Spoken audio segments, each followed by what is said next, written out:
Here on the left-hand side, this was the War Ministry originally. And then here on the right-hand side, actually, we have the only Art Nouveau building here on the Ring Street. It was built by Otto Wagner, who was like the star architect of 1900.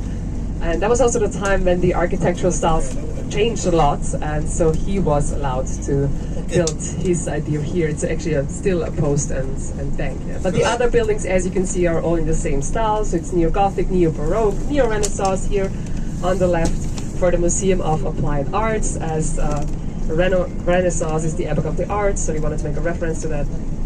Also our opera house, for example, is in Renaissance style, and so on.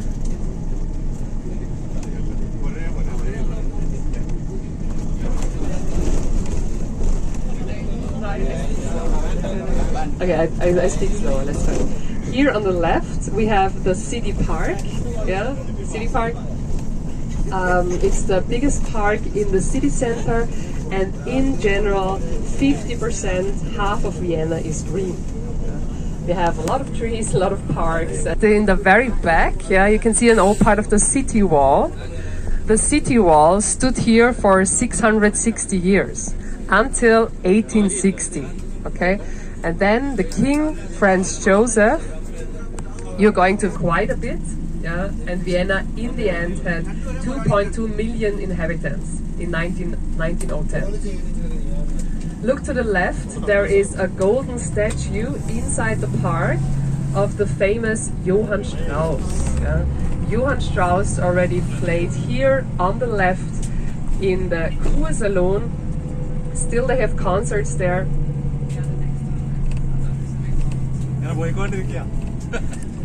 On the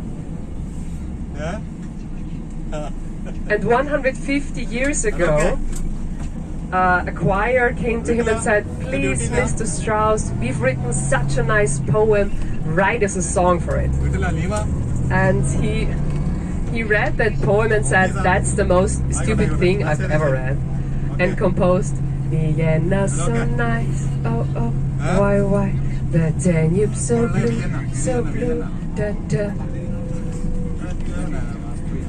And then the girls are so nice with their red cheeks, the boys are so hot in their new jeans. Vienna says hi to you, da da da da. And we still dance this waltz at midnight at the New Year's Eve. This is how we Austrians start into the new year. And you have to finish the entire waltz dancing to have good luck in the new year. And it's a challenge, because it's about 10 minutes long. And of course you get very dizzy at dancing the waltz. We're going to leave the Ring Boulevard for a moment, heading up to Belvedere. Belvedere, one of the main museums here.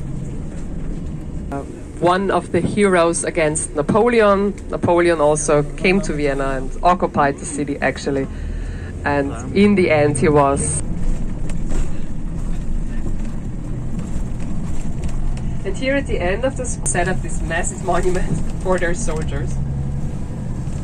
And Austria was occupied for 10 years and separated between American, French, English and Russian.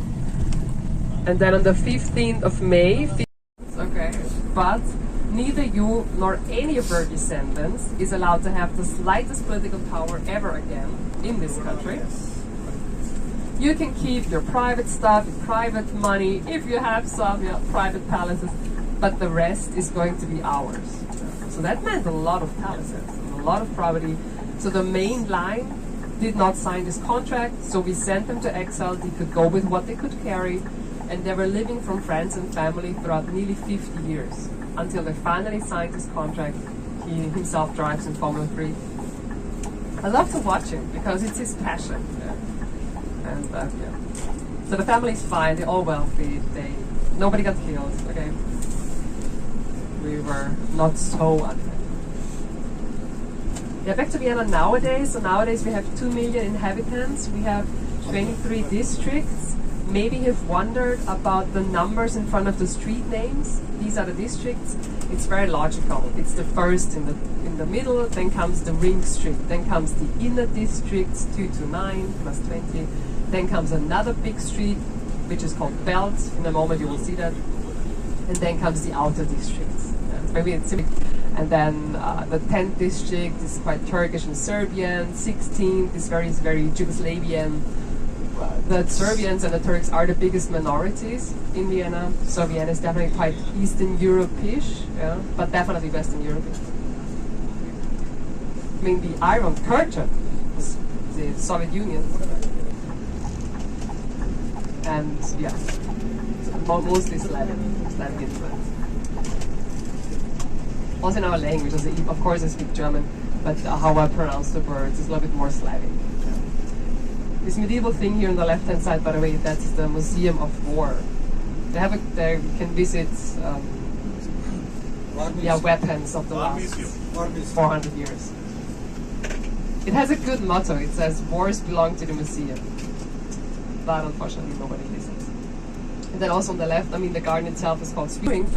Since the medieval times, in 1291, they decided to be neutral.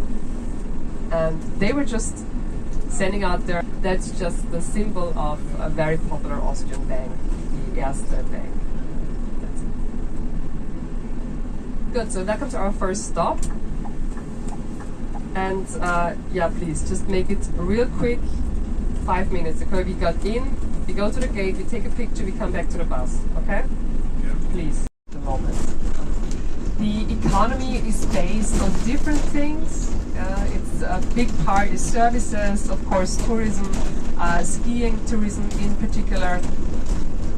Then there is technology is also a topic, but it's normally like parts of cars. There's a company which makes the thing which explodes the airbag, for example. Or there is another company which makes parts of the seats of the Airbus and of all the planes.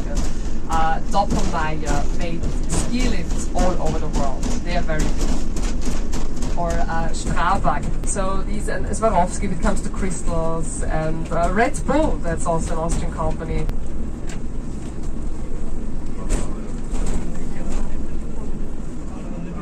And I think the unemployment rate is at the moment around, in Vienna it's always higher, I think in Vienna it's around 10%.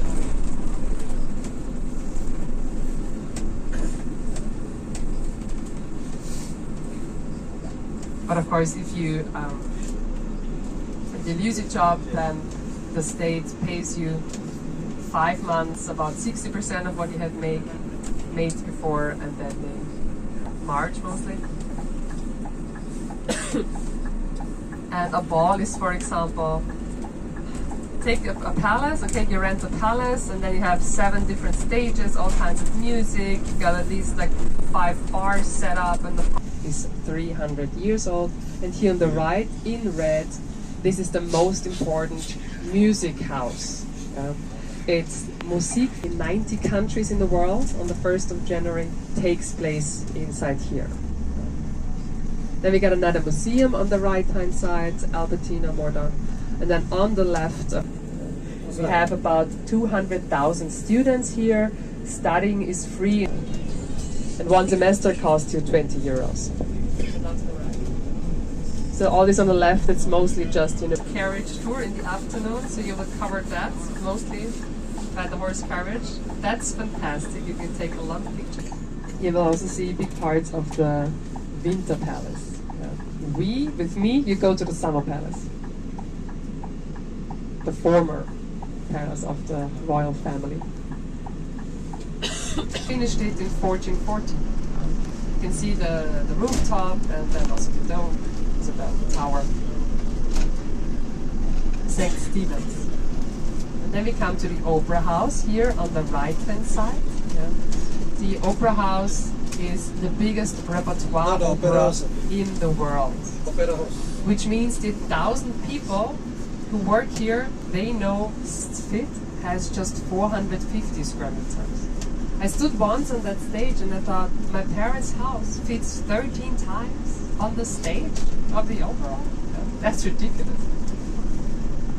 Continuing on the Ring Street, you will see on the right hand side the German poet Goethe, on the left Schiller standing in front of the Red Academy of Fine Arts on the left. That's the famous university where Hitler, unfortunately, was declined twice. He came to Vienna in 1900, tried to become an artist, and got declined. We are very sorry, okay, that we did not let him paint. And then he went to Germany and became, you know, a big dictator. On the right-hand side, this is all the former private garden of the royal family. So everything what you see on the right side is the former winter residence. Nowadays, there is inside the National Library, the Spanish Horse Riding School, 17 museums, the office of the president, 90 apartments, and a huge event area. It's 2,600 rooms and 700 years of construction time. As they even swallowed 2 churches within the 700 years when they more and more enlarged the palace. And this is where democracy was born in Greece. It was the imperial advisory, so parties were formed. They would now be coming up the National Theater, every day a different play, but in German. And then on the left we have the City Hall with an amazing ice skating square. It's 10 euros for ice skating and then about 7 euros for renting the shoes. Until 10 o'clock at night. They have music at night, there is some food. It's a very lovely place to be at night. After that, we take a left. Rest of the ring street in front of us, it's just hotels and embassies, and then comes again the Danube, which is the river next to your hotel. This is the place where originally the main arm of the river was, but the Danube had about 15 arms. It changed with every inundations. There was so much flooding, so we regulated the Danube twice. So now the Danube goes straight through the city in the north of Vienna. So that church actually has a lovely story. Well, lovely, a little bit dramatic, as we liked it. Yeah, we like a good black sense of humor, which was not successful. That's why nobody knows about that. But they have 1,575 rooms. I wonder if this is pure coincidence that it has more rooms than Schönbrunn Palace that we're now going.